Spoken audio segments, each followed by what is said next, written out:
الحمد للہ رب العالمین والصلاة والسلام علی سید المرسلین وبعد اعوذ باللہ من الشیطان الرجیم بسم اللہ الرحمن الرحیم شہر رمضان الذی انزل فیہ القرآن ھدی للناس من البینات من الہدی والفرقان وبعد وقال النبی صلی اللہ علیہ وسلم قد افلح من اسلم وبعد ربی اشرح لی صدری وَيَسِّرْ لِي أَمْرِي وَاحْلُلْ عُقْدَةً مِّن لِّسَانِي يَفْقَهُوا قَوْلِي اما بعد۔ تمام تعریفیں اللہ رب العزت کے لیے ہیں اور درود و سلام ہو پیارے نبی محمد رسول اللہ صلی اللہ علیہ وسلم۔ آج ہم انشاءاللہ دیکھیں گے کتابیں، یعنی کتابوں پر ایمان، یعنی وہ بکس جو اللہ سبحانہ وتعالیٰ نے انسان کی ہدایت کے لیے نازل کی، یعنی اس کا ریولیشن کیا، یعنی ان کا اوترن کیا۔ تو یہاں پر آپ سب سے پہلے جان لیجئے کہ اللہ تعالیٰ نے جب بھی کسی قوم میں نبی کو یعنی رسول کو یعنی میسنجر کو یعنی عیش دودت کو بھیجا تو ان کے ساتھ ایک کتاب بھیجی یا کچھ گائیڈ لائنز، کچھ رہنمائی بھیجی تاکہ اس کے ذریعے انسانیت کو، مانوتا کو، پیپلز کو، سبھی کو صحیح مارگ درشن یعنی ستیہ مارگ درشن یعنی صحیح راہ دکھائے۔ تو اللہ تعالیٰ نے وقت بوقت جب جب ضرورت تھی ٹائم ٹو ٹائم نبیوں کو بھیجا اور ان کے ساتھ کتاب دی، اور کتابوں پر ایمان لانا یہ ہر ایک ایمان والے پر جو ہے انیواریہ ہے، فرض ہے۔ تو سب سے پہلے یہاں پر دیکھیے اللہ تعالیٰ نے بہت ساری کتابیں نازل کی، جیسے اللہ تعالیٰ نے قرآن کے اندر کہا صحف ابراہیم، یعنی ابراہیم علیہ السلام کو بھی کچھ صحف یعنی کچھ گائیڈ لائنز، کچھ رہنمائی، کچھ ڈوز اینڈ ڈونٹس دیے گئے تھے انسانیت کے لیے، ان کو میسج ان تک پہنچانے کے لیے۔ اسی طرح اللہ تعالیٰ نے توریت جس کو تورا کہا جاتا ہے، زبور جس کو سام کہا جاتا ہے جس کا بائبل میں ذکر آتا ہے، اسی طرح انجیل جس کو گوسپل کہتے ہیں، یہ تینوں ملا کر بائبل تیار ہوتی ہے جو آج کے دور میں ہے، لیکن یہ اصلی حالت میں نہیں ہے، اس کو تبدیل کر دیا گیا ہے۔ اور سب سے آخر میں قرآن کو اللہ تعالیٰ نے بھیجا، اس کتاب کو، یعنی انسان کی ہدایت کے لیے۔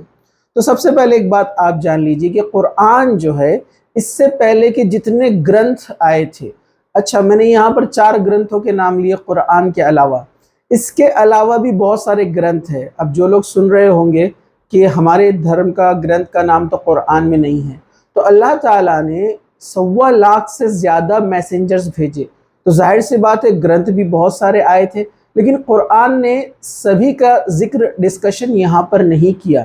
کیوں؟ کیونکہ انسان کی ہدایت کے لیے، مانوتا کے مارگدرشن کے لیے جتنا ضروری تھا اس قرآن میں اتنا دیا گیا ہے۔ اللہ تعالیٰ اگر پوری کتابوں کی لسٹ دیتا، پورے میسنجرز کے نام دیتا تو یہ کتاب اتنی بڑی ہو جاتی کہ اس کو پڑھنا دشوار ہو جاتا، مشکل ہو جاتا۔ اس لیے اللہ تعالیٰ نے جتنا سفیشینٹ تھا اتنا ڈسکشن یہاں پر کیا۔ ورنہ ایک بات آپ یاد رکھ لیجئے، قرآن نے کہا وَلِكُلِّ قَوْمٍ ہَادٍ for there every nation there is a messenger, مطلب ہر سمودائے، ہر بستی کے لیے ایک ڈرانے والا، ایک میسنجر، ایک عیشدود ضرور آیا ہے، ٹھیک ہے؟ تو اب یہاں پر دیکھیے قرآن سب سے آخری کتاب ہے، اس کو اللہ تعالیٰ نے نازل کیا ہے، اس کا اوترن کیا ہے۔ اللہ تعالیٰ نے قرآن میں خود کہا سورہ حدید کے اندر اللہ تعالیٰ کہتے ہیں کہ اللہ تعالیٰ کہتا ہے کہ ہم نے اس قرآن کو نازل کیا اور اس کے ساتھ میزان یعنی ترازو نازل فرمایا تاکہ لوگوں میں عدل قائم ہو، اور ہم نے لوہے کو اتارا۔ اللہ تعالیٰ نے قرآن کے اوترن کا ذکر کیا یہاں پر، اس کے ریولیشن کا، ساتھ ہی ساتھ یہاں پر میزان کے بارے میں کہا کہ ایک انصاف کا دن آئے گا، اس دن سب کو فیصلہ کیا جائے گا، اور اس فیصلے کا جو مرکز یعنی سینٹر اور جس کی وجہ سے وہ آپ کا حساب مکمل ہوگا، اس کا ذریعہ کیا رہے گا؟ قرآن، ٹھیک ہے؟ یہ مختصر سے میں بیان کر رہا ہوں، اس آیت کی ہم پوری کومنٹری میں نہیں جا رہے ہیں۔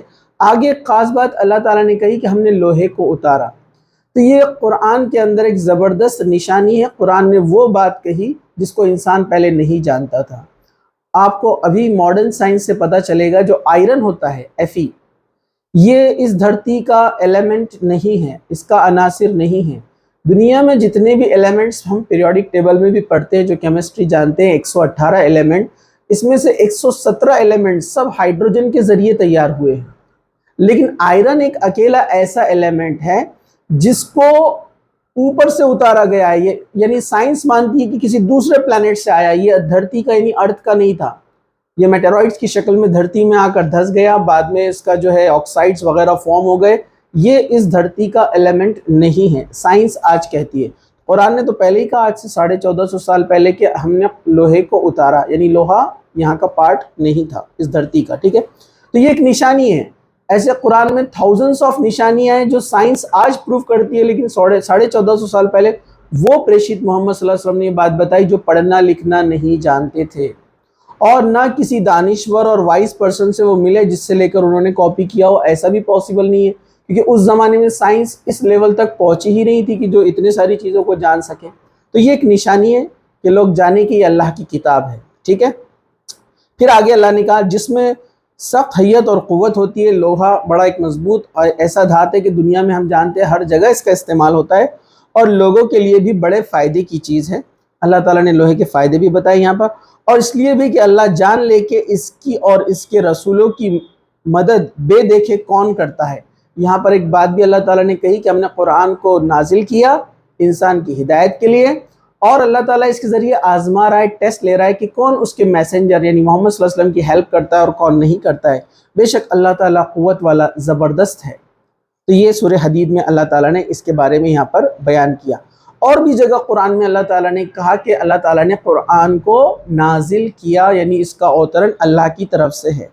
اللہ تعالیٰ کی جو نازل کردہ کتابیں ہیں یعنی جو ریویل بک ہے، یعنی جو اوپر سے آئی آسمانی کتابیں ہیں، اس میں سے ایک صحف ابراہیم کا ذکر آتا ہے جس کو سورہ اعلیٰ کے اندر اللہ تعالیٰ نے کہا یہ وہ کتاب ہے جس کو اللہ تعالیٰ نے ابراہیم علیہ السلام یعنی جو پریشت ابراہیم تھے، پروفیٹ ابراہیم علیہ السلام پر وحی فرمائی تھی، اور اللہ تعالیٰ نے فرمایا یعنی ابراہیم اور موسیٰ کے صحیفوں میں بھی یہی لکھا ہے، یعنی موسیٰ علیہ السلام پر بھی ریویلیشن آئی، ابراہیم علیہ السلام پر جو ریویلیشن آئی وہاں جو میسج دیا گیا تھا قرآن بھی وہی بات بولتا ہے۔ قرآن کوئی ایسی الگ سے کتاب نہیں بنائی گئی ہے، یہ وہی بات کرتا ہے جو اس سے پہلے کے میسنجر اور پروفیٹس کہا کرتے تھے۔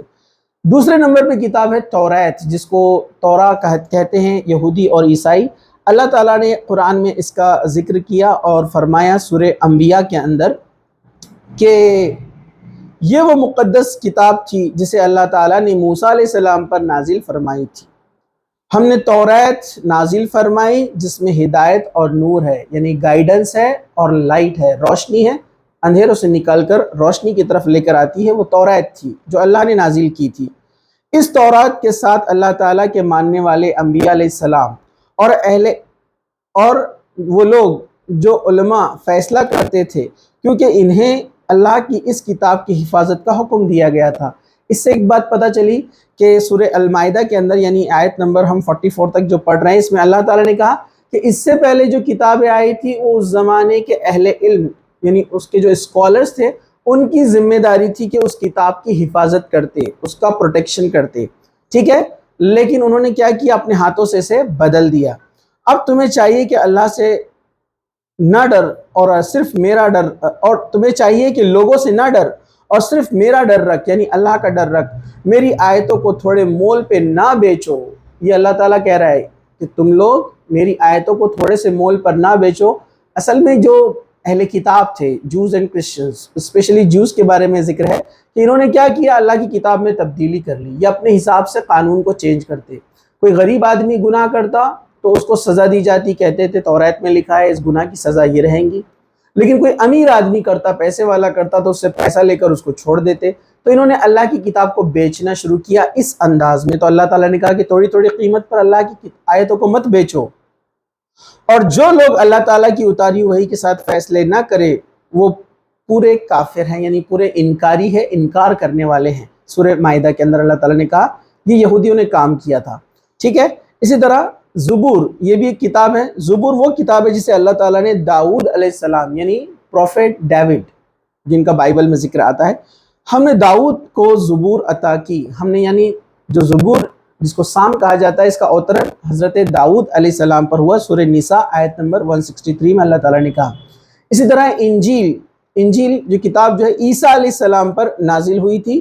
یہ کتاب وہ ہے جو عیسیٰ علیہ السلام پر نازل ہوئی۔ اللہ تعالیٰ نے فرمایا ہم نے ان کے پیچھے عیسیٰ بن مریم کو بھیجا، یعنی نبی ایک کے بعد ایک آتے گئے، اس میں عیسیٰ علیہ السلام کا ذکر آ رہا ہے، یعنی Jesus piece be upon him. ہم نے مریم کو بھیجا، عیسیٰ بن مریم کو بھیجا، جو اپنے سے پہلے کتاب یعنی توریت کی تصدیق کرنے والے تھے۔ یعنی توریت کی تصدیق کرنے آئے مطلب وہ نئی کتاب لے کر نہیں آئے، نئی شریعت لے کر نہ آئے، وہ توریت جو پہلے آ چکی تھی اسی کے بارے میں بات کرتی تھی، انجیل جس کو گوسپل کہتے ہیں، ٹھیک ہے۔ اور ہم نے انہیں انجیل عطا فرمائی جس میں نور اور ہدایت تھی، جیسا توریت اور زبور کے بارے میں کہا ویسے انجیل کے بارے میں کہا کہ اس میں بھی ہدایت تھی اور لائٹ، روشنی، اندھیروں سے نکال کر روشنی کی طرف لانے والی کتاب تھی۔ دوسرا، اس میں ہدایت اور نصیحت تھی اچھے لوگوں کے لیے، مطلب اس میں نصیحت تھی، گائیڈنس تھا، ہدایت تھی، رائٹ پاتھ کی طرف لے جانے والی باتیں تھی ان لوگوں کے لیے جو نیک لوگ ہیں، سمجھدار لوگ ہیں، اللہ کا ڈر رکھتے ہیں۔ سورہ مائدہ آیت نمبر 46 میں اللہ تعالیٰ نے یہ بات کہی۔ پھر اسی طرح اللہ تعالیٰ نے قرآن کو نازل کیا، تو قرآن محمد صلی اللہ علیہ وسلم پر اوترت ہوا، اس کا اوترن ہوا، جس کے بارے میں قرآن میں سورہ بقرہ کے اندر اللہ تعالیٰ نے کہا شہر رمضان الذی انزل فیہ القرآن ھدی للناس من البینات من الہدی والفرقان، کہ رمضان وہ مہینہ ہے جس میں قرآن کا اوترن ہوا اور یہ لوگوں کے لیے ہدایت ہے، یعنی ستیہ مارگ دکھانے والا ہے، مارگ درشن کرنے والا ہے، اور سچ اور جھوٹ، حق اور باطل یعنی ٹروتھ اور فالسہوڈ کے بیچ میں یہ فرق کرتا ہے، یہ بتاتا ہے کہ ستیہ کیا ہے، استیہ کیا ہے، ٹروتھ کیا ہے، فالس کیا ہے۔ تو یہ کتاب قرآن سب سے آخر میں نازل ہوئی۔ تو سب سے پہلے تو ایک بات یاد رکھیے کہ ہر ایک انسان کو یہ بات پر یقین رکھنا چاہیے کہ قرآن اللہ کی طرف سے اتارا گیا گرنتھ ہے اور یہ آخری گرنتھ ہے، اس کے بعد اب کوئی گرنتھ نہیں آئے گا۔ پہلے آپ نے دیکھا، ہم نے سورہ مائدہ کے اندر دیکھا اللہ تعالیٰ نے جو پچھلی کتابیں تھی اس کی رسپانسبلٹی، اس کی ذمہ داری کس کو دی تھی؟ اس زمانے کے اسکالرز، علماء اور انبیاء کو، لیکن اس کتاب کی ذمہ داری اللہ تعالیٰ نے خود لی ہے۔ چلیے آپ دیکھیے اللہ تعالیٰ نے قرآن میں فرمایا، اللہ تعالیٰ کا فرمان ہے اس کو روح الامین جیسا عظیم و شان فرشتہ لے کر اترا ہے، یعنی روح الامین کہتے ہیں جبرائیل علیہ السلام کو، جبرائیل یہ ایک فرشتے ہیں، تو یہ قرآن کا میسج اللہ کی طرف سے لے کر آتے اور محمد صلی اللہ علیہ وسلم تک پہنچاتے آپ کے دل پر اے پیغمبر، تاکہ آپ ہو جائے خبردار اور خبردار کرنے والے لوگوں کو فصاحت بلاغت سے لبریز ایک واضح اور روشن عربی زبان میں۔ مطلب اس کا میننگ یہ ہے کہ اللہ تعالیٰ نے یہ فرشتے جبرائیل کے ذریعے محمد صلی اللہ علیہ وسلم تک پہنچایا تاکہ محمد صلی اللہ علیہ وسلم لوگوں کو باخبر کر دے، الرٹ کر دے، بتا دے کہ یہ اللہ کا کلام ہے اور یہ آپ سے کیا چاہتا ہے، اور اس میں کیا ہے، بہت ہی فصیح یعنی بہت ہی گریٹر ورڈز اس کے اندر ہے، اور اس میں ایسی روشنی ہے اور ایسی لائٹ ہے جو لوگوں کو اندھیروں سے نکال کر روشنی کی طرف لے کر آتی ہے، اور یہ عربی زبان میں ہے۔ ڈیفینیٹلی قرآن عربی زبان میں کیوں نازل کیا گیا، دوسری زبان میں کیوں نازل نہیں کیا گیا؟ کیونکہ پروفیٹ محمد صلی اللہ علیہ وسلم جس بستی میں رہتے تھے وہ عربی جاننے والے تھے، ظاہر سی بات ہے جس بستی میں کتاب جس لینگویج میں آئیں گی وہ اس کو آسانی سے سمجھ سکیں گے۔ پھر اس کے بعد پروفیٹ محمد صلی اللہ علیہ وسلم کے انویائی جو صحابہ تھے انہوں نے اس بات کو لے کر الگ الگ زبانوں میں ٹرانسلیٹ کر کے پورے دنیا میں پھیلا دیا۔ تو یہ اللہ کی طرف سے ہے، جبرائیل علیہ السلام اس کو لے کر آئے ہیں۔ اسی طرح قرآن کے بارے میں اللہ تعالیٰ نے کہا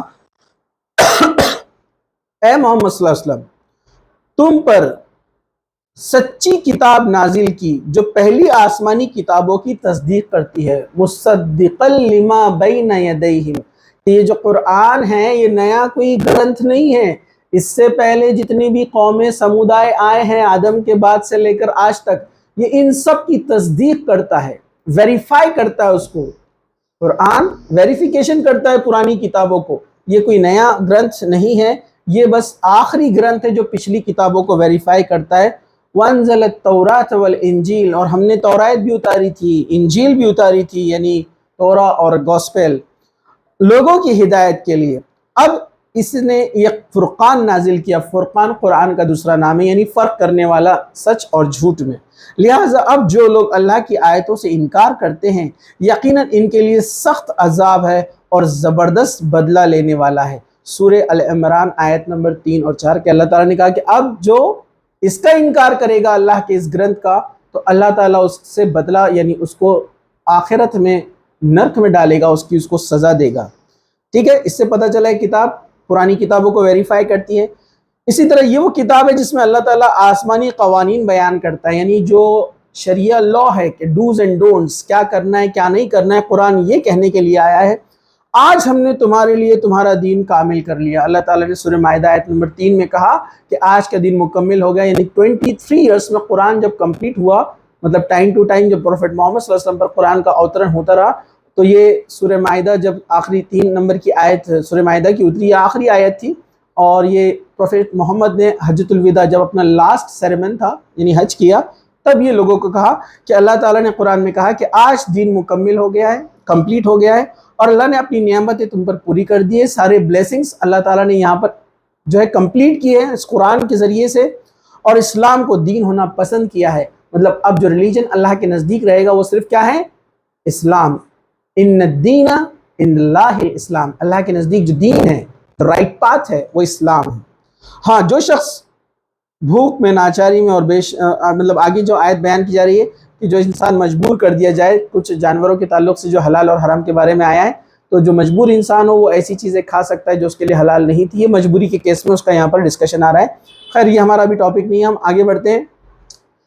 ایک اور 2 بات یہاں پر آپ سن لیجئے کہ یہ وہ کتاب ہے جس میں اللہ تعالیٰ نے ساری انسانیت کے لیے ہدایت رکھی ہے، یہ کسی خاص ایک سمودائے عرب کے لیے یا مسلمانوں کے لیے خاص نہیں بیان کیا جا رہا ہے، یہ کتاب پورے انسانوں کے لیے ہے۔ اللہ تعالیٰ نے کہا شہر رمضان الذی انزل فیہ القرآن ھدی للناس، ہم نے رمضان کے مہینے میں قرآن کا اوترن کیا، نازل کیا، ریویل کیا پوری انسانیت کی ہدایت کے لیے، پوری مانوتا کے لیے، پورے جتنے بھی لوگ اس دھرتی پر رہتے ہیں ان کی ہدایت کے لیے۔ سورہ بقرہ آیت 185۔ اسی طرح یہ وہ کتاب ہے جس میں ہدایت ہے، جس کی حفاظت کا ذمہ اللہ نے لیا ہے۔ جیسا میں نے پہلے کہا، پہلی جو کتابیں آئی تھی اس کا ذمہ کس کے اوپر تھا؟ اس زمانے کے انبیاء، رسول، میسنجر اور اہل علم جو اس کے اسکالرز تھے، لیکن اسکالرز نے تبدیلی کی نبیوں کے جانے کے بعد، اس لیے اللہ تعالیٰ پھر دوسری کتاب کو بھیجتا تھا۔ لیکن اب اس کتاب کے ساتھ ویسا نہیں ہو سکتا ہے۔ اللہ تعالیٰ نے فرمایا کہ ان نحن نزلنا الذکر، ہم نے اس قرآن کو نازل کیا، اس ذکر کو نازل کیا، اس کا ریویل کیا، اس کا اوترن کیا ہے، اور ہم ہی اس کی حفاظت کرنے والے ہیں۔ اللہ نے کہا کہ اس کی رسپانسبلٹی اللہ کی ذمہ داری ہے، اب اس کے بعد کوئی کتاب نہیں آنے والی ہے نا، تو اللہ نے اس کی رسپانسبلٹی لی ہے، اب قیامت تک اس کو کوئی تبدیل نہیں کر سکتا ہے۔ اللہ تعالیٰ کا پرومس ہے، اور آپ دیکھیے 1450 سال میں کتنے ہی لوگ اٹھے اس کے خلاف، اور کتنے ہی لوگ آئے اور چلے گئے، لیکن اس کتاب میں کوئی تبدیلی نہیں کر سکا۔ تو یہ قرآن کتاب ہے، تو اللہ تعالیٰ کتابیں کیوں بھیجتا ہے؟ آخری بات، اللہ تعالیٰ کتابیں نبیوں اور رسولوں کے ساتھ اس لیے بھیجتا ہے کہ انسانیت کو ستیہ مارگ پر لے جائے، صحیح راستے پر لے کر جائے۔ دوسرا، انسانیت کو یہ بتائے کہ اس کے لیے کیا اچھا ہے اور کیا برا ہے۔ جیسے کمپنی کوئی پروڈکٹ بناتی ہے تو ایک مینیول تیار کرتی ہے کہ اس پروڈکٹ کے لیے کیا ہانی کارک ہے اور کیا بینیفیشل ہے، کیا نقصان دے سکتا ہے، کیا اچھائی دے سکتا ہے۔ تو ویسے اللہ تعالیٰ نے جب انسان کو بنایا، یعنی ہم کو بنایا، تو ہمارے ساتھ اس گائیڈ بک کو بھیجا کہ ہمارے لیے کیا اچھا ہے اور کیا برا ہے۔ یہ اللہ تعالیٰ کتاب اس لیے نازل کرتا ہے کہ انسان مرنے کے بعد جب اللہ کے سامنے جائے، حساب کا دن ہو، تو یہ نہ کہے کہ مجھ تک تو تیری بات نہیں آئی تھی، میں ستیہ مارگ کو کیسے پاتا۔ تو اللہ تعالیٰ اس کو کہے گا کہ کتاب آئی تھی، تو نے اسے کیوں نہیں پڑھا۔ تو یہ کتاب ہمارے لیے کیا ہے؟ سالویشن، یعنی نجات ہے، اسی کے ذریعے اللہ تعالیٰ ہماری نجات کرنے والا ہے۔ تو یہ تھا کتابوں کے بارے میں جو قرآن میں بیان کیا گیا ہے۔